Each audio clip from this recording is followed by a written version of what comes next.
are some transferable skills and some evergreen skills that people like me, like these international development professionals that have dedicated their lives to this profession and are now finding themselves out of work, how can they pivot? How can they shift? Like, can you help them? If you were a career coach, how would you help them think through this moment?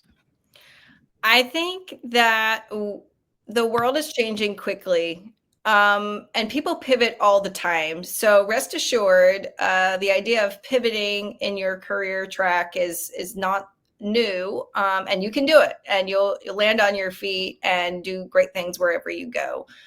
I think there are lots of skills that are transferable that are what we call non-academic. I say being nice, being being competent is a big one, and being able to unpack or decompose problems into executable steps.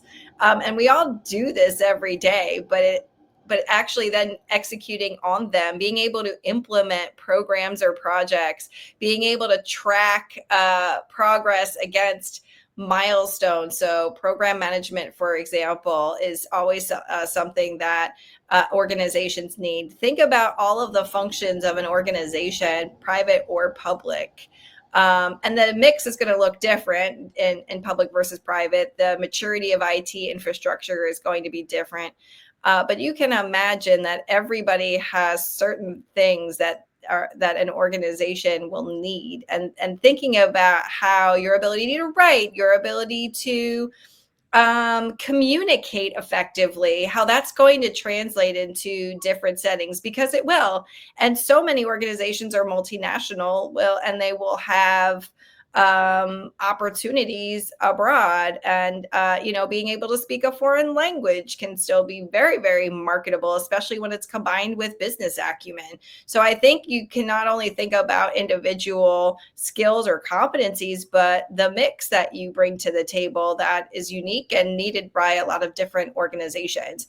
But I think a lot of people are there's a lot of risk with potentially pivoting, and so I think you have to make the decision of, hey, I'm going to open up my aperture a little bit. I've only done this, or I know this, but what is it that I really love? What is it that I'm really passionate about? Because I truly think that if we don't find joy, at least a little bit, in what we're doing, we're never going to be truly fulfilled. And so given how fast everything is changing, I think thinking about what your passion is and how you can align with that will send most things will fall into place, right? Like you can create a strategy about something that you can get behind.